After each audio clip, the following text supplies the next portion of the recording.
Sector వైజ్గా ఎన్ని చర్చిలు ఉన్నాయి, ఎన్ని మాస్కులు ఉన్నాయి, ఎన్ని చిల్లాస్ ఉన్నాయి, ఎన్ని దర్గాస్ ఉన్నాయి, టెంపుల్స్ ఎన్ని అని చెప్పని మేము డేటా మొత్తం కలెక్ట్ చేసినప్పుడు 86 వివిధ మతాలకు సంబంధించినటువంటి ప్రార్థనా స్థలాలు మన ప్రాంతంలో ఉండడం జరిగింది.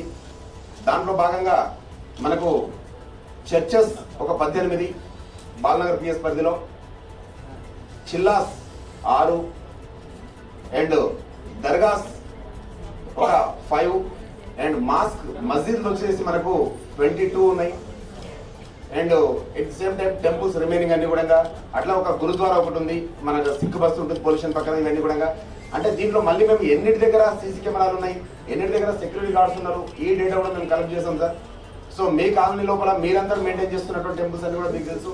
ప్రధానంగా మీకు అందరు కూడా మేము స్థానిక పోలీస్ స్టేషన్ తరఫున, సైబరాబాద్ పోలీస్ తరఫున మిమ్మల్ని అందరినీ అభ్యర్థించేది ఒకటే, ఇప్పుడు ఏదైతే మనం చదువుతున్నామో పేపర్లలో అలాంటి ఇన్సిడెంట్స్ బాలనగర్ ప్రాంతంలో ఇన్సిడెంట్ జరిగింది అనేటువంటిది రేపు పొద్దున పేపర్కి రాకూడదు అని చెప్పానంటే, దయచేసి మన ఏరియాలో, మన గల్లీలో మనం ఏర్పాటు చేసుకొని మనం పూజిస్తున్నటువంటి మన దేవాలయం ఏదైతే ఉందో, అది మాస్క్ కావచ్చు, చర్చ్ కావచ్చు, టెంపుల్ కావచ్చు, వాటెవర్, దాన్ని మనము జాగ్రత్త కాపాడుకోవాల్సిన బాధ్యత మనందరిపైన ఉంది.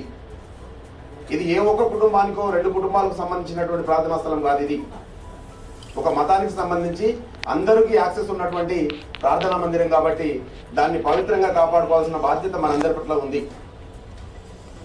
సో కాబట్టి అక్కడ మినిమం సీసీ కెమెరాలు ఉన్నాయా లేదా, ప్లస్ డోర్ ఉందా లేదా, ఓకేనా? డోర్ ఉంటే దానికి డైలీ మనం లాక్ చేస్తున్నామా? రోడ్ల పైన కొన్ని చిల్లాస్ ఉన్నాయండి. నార్మల్ ఒక దర్గా ఉంటుంది, దానికి గ్రిల్ ఉంటుంది, కానీ గ్రిల్ మనం నార్మల్ నిల్చొని హ్యాండ్ రైజ్ చేస్తే ఇమ్మీడియట్ గా మనం దాన్ని టచ్ చేయొచ్చు. అంటే కింది స్థాయిలో ఉంటుంది, నార్మల్ ఇంత హైట్ లో. దానివల్ల యూజ్ ఏముంటుంది చెప్పండి? ఏమైనా యూజ్ ఉందా? ఎవరన్నా మిర్చి చేయాలనుకున్న పర్సన్కి ఈజీగా అక్కడికి వెళ్ళి ఏదైనా చేయొచ్చు, చేయాలనుకుంటే కనుక.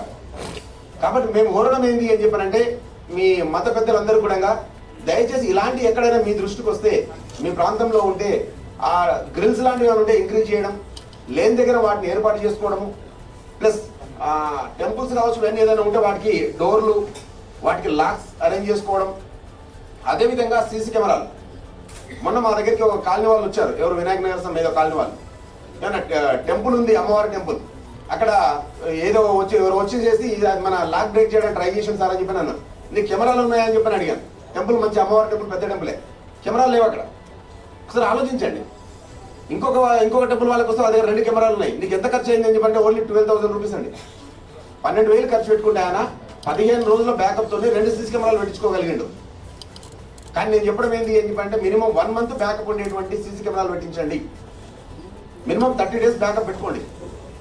రేపు పొద్దున మనకు అందరూ కూడా ఉపయోగపడుతుంది. మినిమం 4 కెమెరాలు ఉండేటట్టుగా చూసుకోండి. మన పర్సనల్, మన ఇంటి దగ్గర కావచ్చు, గుడి దగ్గర కానీ, ఎక్కడైనా కానీ.